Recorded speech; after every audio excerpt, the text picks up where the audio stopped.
Hello friend, UCS 6 class में आप सभी का स्वागत है। चलिए आज हम लोग बात करने वाले हैं क्लास 7 अध्याय 5 बिन पानी सब सुन यानी बिन पानी सब सुन के क्वेश्चन आंसर, इस पर हम लोग चर्चा करेंगे। इसके पहले वाले वीडियो में इस पर यानी अध्याय 5 पर सारे बेसिक थ्योरी पर हम लोगों ने चर्चा किया है, उसको अच्छी तरह से अध्ययन किया है। अगर आप उस वीडियो को अभी तक नहीं देखे हैं तो जाकर प्लीज उस वीडियो को देख लीजिएगा, ताकि इस सेशन में यानी क्वेश्चन आंसर करने में आपको बहुत ही लाभ मिलेगा। तो चलिए हम लोग क्वेश्चन स्टार्ट करते हैं। क्वेश्चन हमारा फर्स्ट दिया हुआ है कि सही विकल्प को चुने, यानी सही विकल्प को क्या करना है, आपको चुनना है। तो देख रहे हैं कि हमारा क्वेश्चन फर्स्ट दिया हुआ है कि पृथ्वी पर जल मंडल का हिस्सा है, यानी जो हमारा पृथ्वी है इस पर जल मंडल का हिस्सा कितना है, इसको आपको बतलाना है।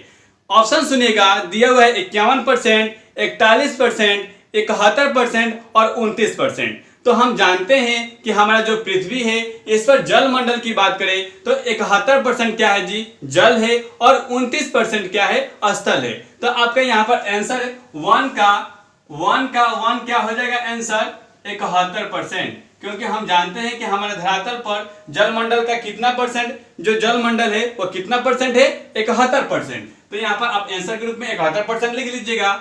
उसके बाद से 2 नंबर की बात करें यानी 1 के 2 की बात करें तो दिया हुआ है कि मुंबई किस सागर के किनारे स्थित है, यानी मुंबई जो है वह किस सागर के किनारे स्थित है, आपको बतलाना है। तो ऑप्शन सुनिएगा, दिया हुआ है हिंद महासागर, अरब सागर, आर्कटिक सागर, फतेह सागर।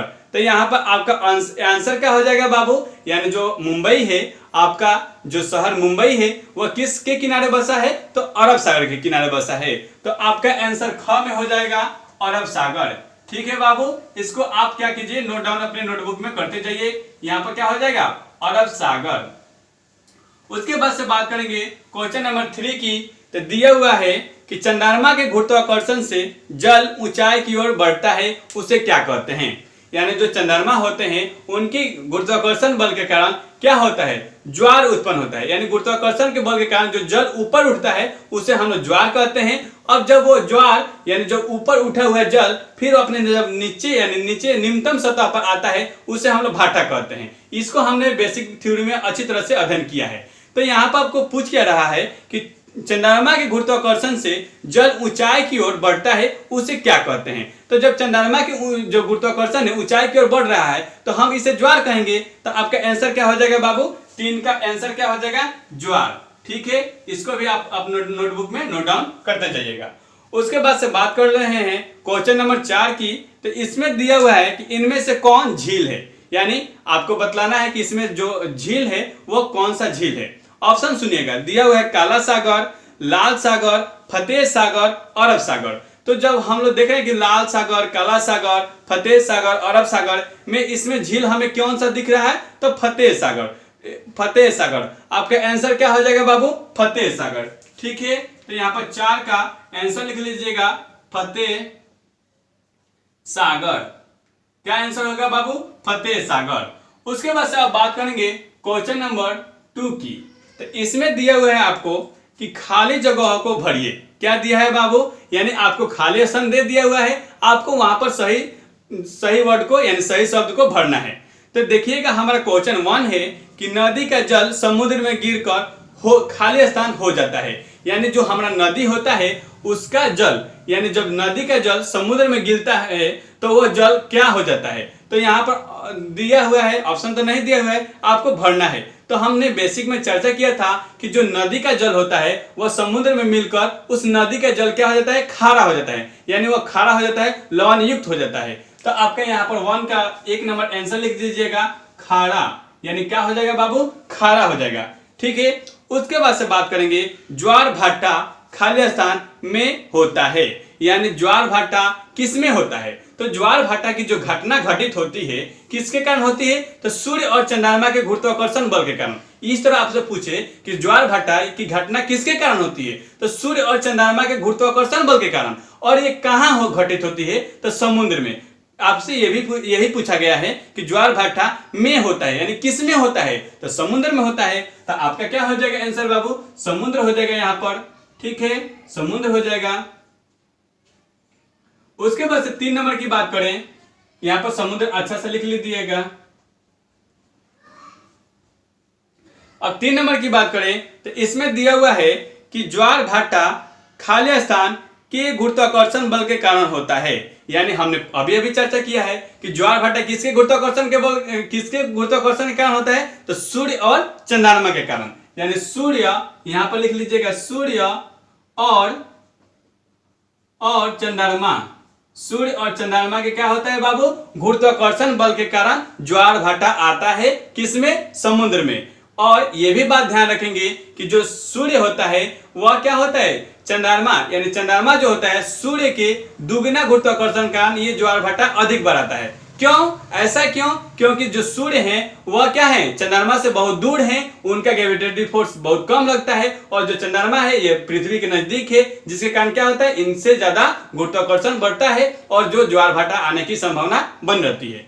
जैसे देखते हैं अब अगले क्वेश्चन पर, तो दिया हुआ है कि जल संरक्षण दिवस को मनाया जाता है।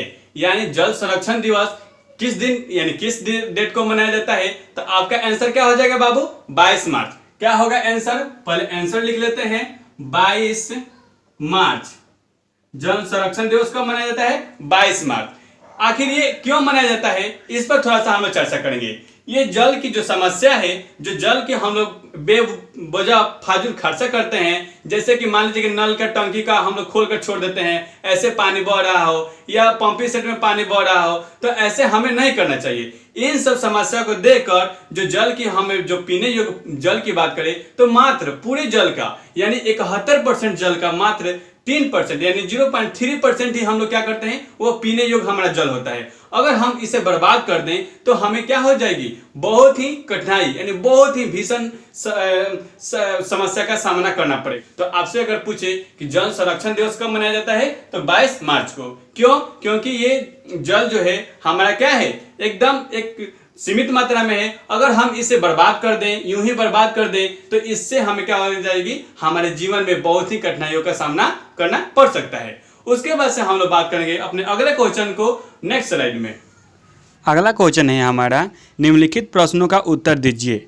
यानी क्वेश्चन नंबर 3 का 1 है कि जल के कौन कौन से स्रोत हैं, सबको बड़ा स्रोत यानी सबसे बड़ा स्रोत कौन सा है, इसको उपयोग यानी इसके उपयोग को लिखें।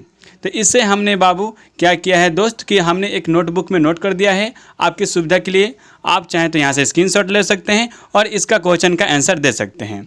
तो इसका आंसर लिखिएगा, तो जल के निम्नलिखित स्रोत हैं। पहला लिखिएगा नदी, कुआं, तालाब, भूमिगत जल, नहर, समुद्र, वर्षा जल, झील इत्यादि। यानी इसको हम लोग नंबर डाल कर लिख देंगे। तो पहले हमारा नदी हो गया, उसके बाद सेकंड कुआं हो गया, थर्ड तालाब हो गया, फोर्थ भूमिगत जल हो गया, और 5 नहर हो गया, और 6 की बात करें तो समुद्र हो गया, 7 की बात करें तो वर्षा जल हो गया, और इसी तरह 8 की बात करें तो झील हो गया। जल का सबसे बड़ा स्रोत समुद्र है, क्योंकि जो जल है इसका जो बड़ा स्रोत की बात की जाए यानी सबसे बड़ा स्रोत अगर जल की बात की जाए तो समुद्र को माना जाता है। समुद्र के जल से नमक तैयार किया जाता है। यानी समुद्र के जल से क्या किया जाता है बाबू, नमक तैयार किया जाता है। समुद्र हमारे जल परिवहन का एक बड़ा माध्यम है। यानी समुद्र के हमारे जल परिवहन यानी यातायात के लिए भी इसमें क्या होती है, अच्छी भूमिका होती है समुद्र की। इसके बाद से जानेंगे कि जिसके माध्यम से हम दूसरे देशों एवं अपने देश के दूसरे राज्यों में सामानों का परिवहन कर पाते हैं। समुद्र जलीय जीव जंतुओं का संरक्षक है। समुद्र जल में मछलियाँ मिलती है जो एक उपयोगी भोज्य पदार्थ है तथा समुद्र इलाकों के व्यवसाय का एक बड़ा साधन है। यानी जो समुद्र की बात करें तो इसमें व्यवसाय के एक बहुत ही बड़ा योगदान होता है समुद्र का।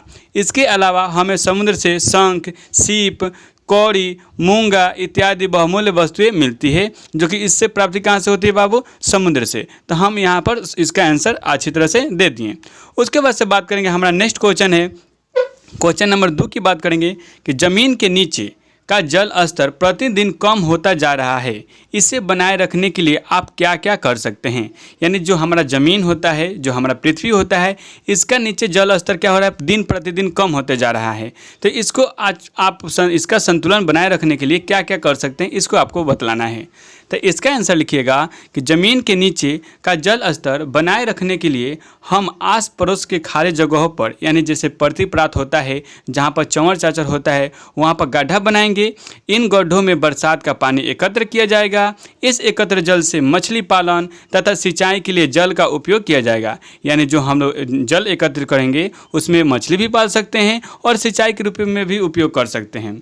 इसका पानी, यानी जो हम लोग एकत्र किए हुए पानी, इसका पानी रिस रिस कर जमीन में जाता रहेगा और पृथ्वी का जल स्तर बना रहेगा। लेकिन यह काम सबको युद्ध स्तर पर, यानी सबको जागरूक होकर करना पड़ेगा। कभी भी बेवजह नल का पानी बर्बाद नहीं करना चाहिए और ना ही किसी को जल बर्बाद करने देना चाहिए, तब जाकर अपनी पृथ्वी की जल का स्तर बना रह सकता है। इसके बाद से हम लोग नेक्स्ट क्वेश्चन की बात करें। क्वेश्चन नंबर 3 दिया हुआ है कि पृथ्वी पर जल के वितरण के स्पष्ट कीजिए, यानी जो पृथ्वी के जल वितरण की जो क्रिया है उसको स्पष्ट करना है। तो इसका आंसर लिखिएगा कि हमारी पृथ्वी पर जल वितरण, यानी जल विचित्र रूप से वितरित है। लगभग 71% जल जो समुद्र अपने गर्भ में रखे हुए हैं। यहाँ जल न तो कृषि काम आता है और न ही पीने का, यानी जो समुद्र होता है वो 71% अपना जल रखा हुआ है और ना ही इसका काम कृषि में आता है और ना ही इसे हम लोग पीने के रूप में करते हैं।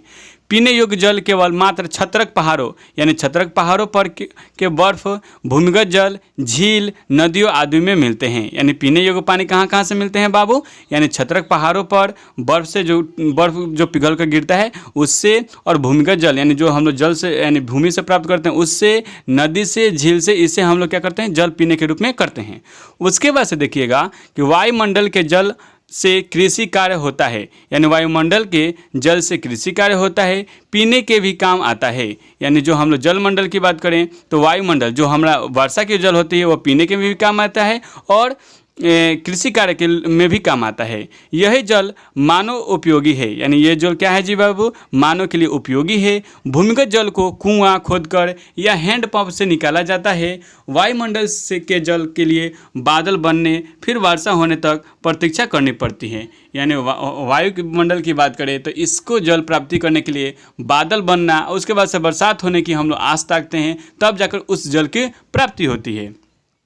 उसके बाद से नेक्स्ट क्वेश्चन देखेंगे। क्वेश्चन हमारा 4 है कि भारत में मीठे पानी की झील कहाँ कहाँ है, पता कीजिए। ये किस राज्य में अवस्थित है, इसका भी नाम बतलाइए।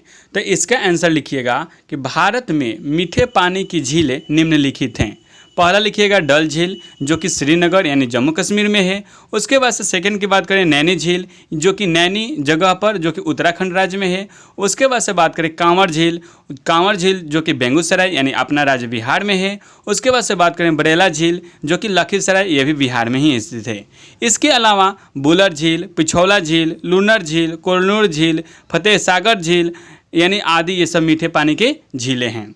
ठीक है, इस तरह हम लोग क्वेश्चन नंबर 4 को भी कंप्लीट कर लिए। अब बात करेंगे अपने क्वेश्चन नंबर 5 पर। तो इसमें दिया हुआ है कि पाठ्य पुस्तक के पृष्ठ पर यानी 40 पर दिए गए चित्रों में से कौन कौन सी आदत सही है और कौन कौन सी आदत गलत है और क्यों, इसको भी आपको दिखाना है और बतलाना है। तो इसका प्रथम जो चित्र दिया हुआ है उसमें देखा गया है कि एक बच्चा को नल पर स्नान करते हुए दिखाया गया है। इस चित्र में लड़का बाल्टी से पानी निकाल रहा है। यह अच्छी आदत है क्योंकि इसने जल का अपव्यय नहीं कर रहा है। उसके बाद से सेकंड चित्र की बात करेंगे, यानी दूसरे चित्र में देखेंगे कि बाल्टी में से पानी बहकर गिर रहा है और पानी का नल खुला हुआ है। इस तरह पानी का अपव्यय बिल्कुल ही गलत है और इसके लिए लोगों को जागरूक करने की ज़रूरत है। उसके बाद से तीसरे चित्र में देखेंगे कि लड़का नल खोलकर ब्रश कर रहा है और वह पानी को बेकार में बर्बाद कर रहा है। उसकी यह आदत निंदनीय है और ये सरासर गलत है। उसके बाद से बात करेंगे क्वेश्चन नंबर 4 की, यानी उसके बाद से बात करेंगे चित्र 4 में। तो एक लड़के ने बाल्टी में पानी भर लिया है और नल की टोटी बंद कर स्नान कर रहा है। वह पानी को बर्बाद नहीं कर रहा है, इसकी यह आदत सही है। उसके बाद से बात करेंगे 5वें चित्र में। तो यह लड़का को लोटा में पानी लेकर ब्रश करते हुए दिखाया गया है। वह पानी को बर्बाद नहीं करता है, उसकी यह आदत सही है। इस तरह हम लोग क्वेश्चन नंबर 5 को भी कंप्लीट कर लिए। अब बात करेंगे क्वेश्चन नंबर 6 पर। तो इसमें दिया हुआ है कि ज्वार भाटा क्या है, ये किस प्रकार उत्पन्न होती है, यानी ये ज्वार भाटा क्या है इसके बारे में भी समझाना है और ये किस प्रकार उत्पन्न होती है इसके बारे में भी बतलाना है। तो इसका आंसर लिखेगा दोस्त कि समुद्र की लहरें जब सर्वाधिक ऊंचाई तक उठकर तटवर्ती भूमि यानी जो तटवर्ती सीमा होती है, जो समुद्र के किनारे वाले भाग होते हैं उसे तटवर्ती हिस्सा बोलते हैं, हिस्से को डुबो देती है तो उससे ज्वार कहते हैं। यानी जब वो समुद्र की लहर जब उठकर तटवर्ती क्षेत्र को जाकर डुबो देगी यानी वो भिंगा देगी, यानी उसकी पहले जो उठा हुआ लहर होता है जो पूरा क्षेत्र को उस तटवर्ती क्षेत्र को डुबो देता है उसे हम लोग ज्वार कहते हैं। और लहरें जब अपने निम्नतम स्तर यानी जब लौटती है तो वो निम्नतम स्तर पर आकर तट में पीछे चली जाती है तो उसे भाटा कहते हैं। ज्वार भाटा एक प्राकृतिक घटना है। यह सूर्य और चंद्रमा के गुरुत्वाकर्षण के कारण घटित होता है। यानी ज्वार भाटा की बात करें कि ये ज्वार भाटा कैसे आता है, तो ये सूर्य और चंद्रमा के गुरुत्वाकर्षण बल के कारण आता है। इसमें कोई मानव की कलाकृति नहीं होती। ये सब घटना जो घटती है वह प्राकृतिक घटना घटती है। ठीक है बाबू। अब बात करेंगे अपने अगले क्वेश्चन नंबर 7 पर। ध्यान से देखिएगा। इसमें दिया हुआ है कि प्रमुख महासागरों के नाम विश्व के नक्शे पर दर्शाएं। यानी जो प्रमुख महासागर की बात करें तो महासागर कितने हैं बाबू, तो हम जानते हैं कि बेसिक में हम लोगों ने चर्चा किया था कि महासागर हमारे 4 हैं, जो कि प्रशांत महासागर, हिंद महासागर, अंटार्कटिक महासागर और आर्कटिक महासागर। तो सबसे अगर बड़ी महासागर की बात करें और गहरा महासागर की बात करें तो प्रशांत महासागर आपका आंसर हो जाएगा। ठीक है। इस तरह हम लोग इस मानचित्र के माध्यम से भी दिखा दिए हैं, जो कि ये विश्व का मानचित्र है। यहाँ पर चारों महासागर क्या है जी, जो आपको नीला दिखाई दे रहा है ये उस पर अवस्थित है। ठीक है। इस तरह हम लोग क्वेश्चन नंबर 7 का भी कंप्लीट कर लिए। अब बात करेंगे अपने क्वेश्चन नंबर 8 का। जल चक्र किसे कहते हैं, यानी जल चक्र किसे कहते हैं इसको आपको समझाना है। तो इसका आंसर लिखिएगा कि पृथ्वी पर अवस्थित जल का वाष्प बनना, वाष्प से बादल बनना और फिर बादल का वर्षा रूप में बरसकर पृथ्वी पर पहुंचकर जल बनना आदि क्रिया को जल चक्र कहते हैं। यानी जो जल चक्र जो कि हम लोग फिगर के माध्यम से भी देख रहे हैं, देखिए नीचे जो बेस में है वो जल है, वह जल क्या हो रहा है, वाष्प बनकर ऊपर उड़ रहा है, ऊपर उड़ने के बाद से बादल बन जा रहा है और बादल वही बादल ठंडा होकर फिर वर्षा के रूप में बरसता है, जो कि हमारी पृथ्वी पर जल के रूप में आ जाता है। यही जो चक्र चलता रहता है जिसे हम लोग जल चक्र कहते हैं। ठीक है। आशा करता हूं कि बाबू आपको सब क्वेश्चन अच्छी तरह से समझ में आता होगा और आप अपने नोटबुक में नोट डाउन करते होंगे। उसके बाद से बात करेंगे अपने अगले क्वेश्चन नंबर 9 की। इसमें दिया हुआ है कि समुद्र के जल में तैरना मुश्किल है क्यों, यानी जो समुद्र का जल होता है उसमें तैरना आपको मुश्किल होता है क्यों, इसको आपको बतलाना है। तो इसका आंसर लिखिएगा कि जब समुद्र की सतह पर हवाएं चलती हैं तो हलचल से समुद्र में तरंगें उत्पन्न होती है। यानी जब सतह पर चलेगी उसकी हवाएं तो उसमें क्या होगा, समुद्र की सतह में हलचलें होगी और वस्तुतः हवाएं जल को धक्का देती है। क्या करती है बाबू, यानी जो हवा होती है वो जल को धक्का देने का काम करती है, जिससे जल ऊपर नीचे होने लगता है। यानी वो जल जब धक्का दिया जाएगा तो वो ऊपर नीचे होने लगता है, जिसे लहर कहते हैं। यानी वो उस क्रिया को क्या कहते हैं बाबू, लहर कहते हैं। इन लहरों में तैरना बहुत ही मुश्किल होता है। क्या होता है बाबू, यानी लहर में आप तैरिएगा तो आप तैरिएगा पूर्व दिशा में तो आपको वह धकेल कर ले जाएगा पश्चिम दिशा में, तो इसीलिए समुद्र में तैरना क्या होता है, कठिन होता है। यानी लहर में क्या होता है, तैरना कठिन होता है। उसके बाद से बात करेंगे अपने अगले क्वेश्चन नंबर 10 की। तो इसमें दिया हुआ है कि समुद्र का जल खारा होता है क्यों, यानी जो समुद्र का जल होता है वह खारा होता है क्यों, इसको आपको बतलाना है। तो बरसात, इसका आंसर लिखिएगा बाबू कि बरसात का पानी जब खेत खलिहानों तालाबों से होता हुआ नदियों में बहता है तो हमें अपने साथ खनिज लवण, बालू, पत्थर, मिट्टी आदि को बहा ले जाती है। फिर यह पानी अनंतः समुद्र में जा गिरता है। यानी अंत में क्या होता है बाबू, ये जाकर समुद्र में मिल जाता है। लगातार वाष्पीकरण के कारण इस जल में वह लवण की मात्रा बढ़ जाती है। यानी वाष्पीकरण होगा तो जल क्या हो जाएगा, ऊपर उठ जाएगा, लेकिन वह लवण होगा, जो खनिज लवण होगा वह बैठे ही रह जाएगा। तो यह प्रक्रिया लाखों वर्ष से हो रहा है और तब समुद्र का जल खारा हो जाता है। यानी जब ये वाष्पीकरण की प्रक्रिया होते रहेगी और जो जल बचेगा तो उसमें क्या होगा, लवण की मात्रा बढ़ जाएगी और वही लवण की मात्रा हमें खारा जल के रूप में प्राप्त होता है। उसके बाद से बात करेंगे अपने अगले क्वेश्चन नंबर 11 का। दिया हुआ है कि भूगर्भीय जल स्तर में कमी आ रही है। क्यों? यानी जो भूगर्भीय मतलब क्या है? यानी जो भूमि के गर्भ में जो जल स्तर है उसमें कमी आ रही है, वह क्यों? इसको आपको समझाना है। तो इसका आंसर लिखिएगा कि भूगर्भीय जल स्तर में कमी आने के निम्न कारण है। क्या है बाबू? यानी भूगर्भीय यानी भूमि के जो गर्भ में जो जल स्तर है इसके कमी आने में निम्न कारण है। पहला लिखिएगा, विभिन्न कल कारखानों की दिन प्रतिदिन संख्या बढ़ती ही जा रही है। इन कारखानों में जल की खपत बढ़ती ही जा रही है। यानी मान लीजिए कि जो कल कारखाना होता है वो तो ऐसे नहीं चलेगा, उसमें बहुत अधिक मात्रा में क्या होता है, जल की ज़रूरत होती है और वो जल उपयोग कर फिर वो दूषित जल को क्या करते हैं, नदी में या नाला में छोड़ देते हैं। उसके बाद से सेकंड की बात करें कि प्रायः लापरवाही से नल को खुला छोड़ दिया जाता है, जिससे कई लीटर पानी व्यर्थ हो जाता है। यानी मान लीजिए कि आप ही के घर में नल लगा हो और भूल से या कोई कारणवश छूट गया तो इससे क्या होगा कि जल बर्बाद होता है।